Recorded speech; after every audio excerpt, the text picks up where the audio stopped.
Hey, what's going on YouTube? So One Tactical Medic here. This is part 2 of my 72-hour bug out bag. I'll continue where I left off. If you haven't watched part 1, just look for part 1 on the internet and you'll find it. Okay, so continuing, I've already covered, last thing I think I left off it was a boonie hat. So the other thing I've got in here is my extreme cold weather gear. It's getting cold where we live, so I went ahead and threw my my extreme cold weather gear poncho in there. I've also got the pants in there.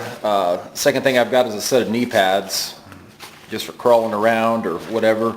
Got to protect your knees. It's real easy to tear a meniscus or get meniscus locked up if you're bending, doing reconnaissance or surveillance, so protect your knees. Got just a regular camouflage sweatshirt. The other thing I've got is the bottom parts to the extreme cold weather gear. The reason why I put these in there is I'll forego carrying a sleeping system in this bag. I can throw these the pants and the parka on and sleep in that if I have to in an improvised shelter. I will be doing a video on moving and escaping and evading. Be looking for that. But so the other things I've got in there is my Camelback, and that's pretty much it for the main bag.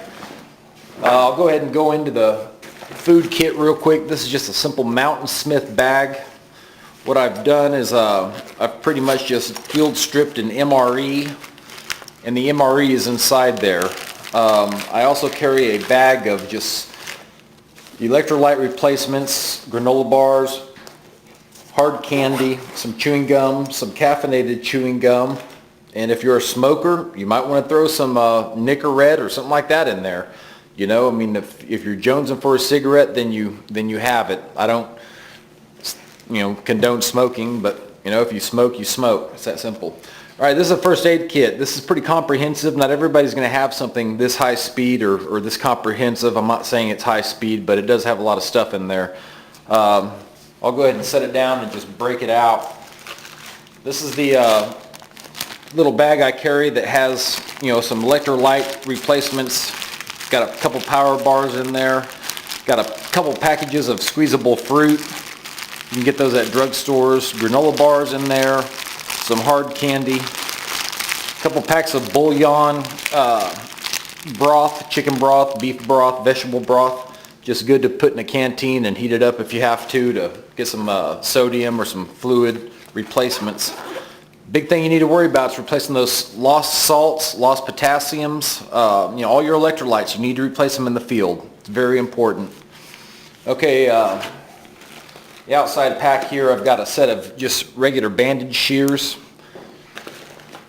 That will supplement the EDC bag that I carry. Like I said, if I ever break down or I have to use this kit, then I'm going to have my EDC bag with me as well, which has other stuff. Got a toothbrush in here. You can use this to clean your teeth or clean your gun. You choose. Got another lighter here, just in case I need to sterilize anything. Got a set of fingernail clippers. Okay, for the main pocket, go ahead and do this real quick because I'm running out of time. This is a bag full of just a whole bunch of miscellaneous stuff. Got some acetone swab sticks, some iodine swab sticks, some packets of hand cleaner and iodine, and alcohol little prep pads, 2 different types of medical tape there, set of rubber gloves for body substance isolation, a couple rolls of MRE toilet paper, got some Band-Aids in there as well. This is just something I can grab real quick if I need to get something, hey, it's in there.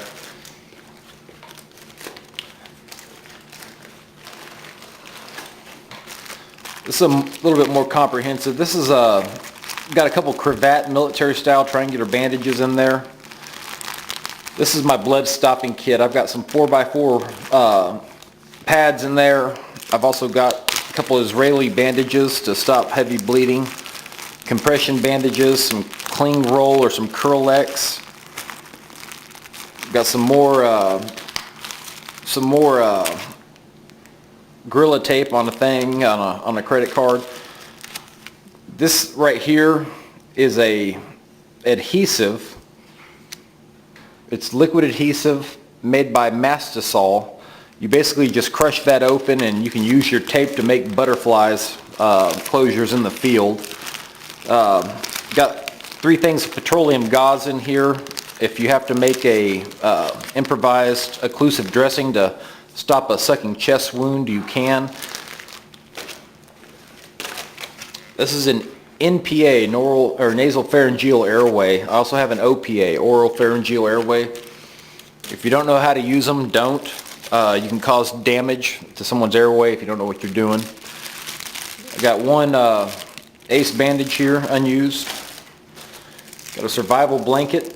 Can be used for keeping a patient warm if they're going into shock. You can also use this as an improvised shelter. You can also use it for signaling. This is a SAM splint. This is a moldable piece of metal with foam on it. I don't know the exact lengths, but on the pictures here you can see it'll work for a leg, arm. So it's long enough to immobilize somebody until you can get them to definitive medical care. On the inside of this pack, I've got a couple oral pharyngeal airways. Got a whole bunch of different size catheters and needles to start IVs. Got saline locks, HEP locks, a couple saline flushes. These are preloaded with saline.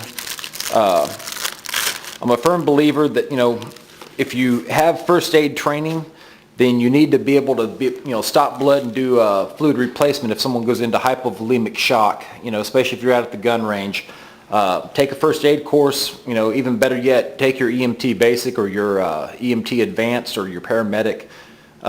If you're out at the gun range and someone, takes a round, or heck, even if you roll up on a car accident, you may be able to save a life. So back to the clothing, I see a lot of people on YouTube putting out these videos about, getting cammied up in a oh shit situation and running around like the boogeyman's after them. Make sure you carry a set of, civilian clothes, blue jeans, a t-shirt. If you have to, get cammied up and escape and evade, then that's all fine and dandy, especially at night. But, you never know when you're going to need a ride from somebody. And if you show up all camouflaged out, they're not going to pick you up. So make sure you have, some blue jeans, a t-shirt, in your EDC bag. The reason why I don't have them in there is normally I'm wearing blue jeans, unless I'm, going to work or whatever. But the other thing I highly recommend is boots. Have a good pair of boots. These are a pair of Rocky SWAT team boots. They're waterproof. I currently am wearing a pair of just regular brown high-tech boots. Have good footwear. If I'm wearing tennis shoes like my Nike Shox or something like that, then I throw my boots in my truck. That way, something happens, I've got a good set of footwear. So anyways, I hope you guys get something out of this video. There will be more coming. Good luck with your EDC carry bag, and remember, complacency kills. Just put something together, carry it. Make sure you update it. Make sure you just constantly are evolving. This is One Tactical Medic out.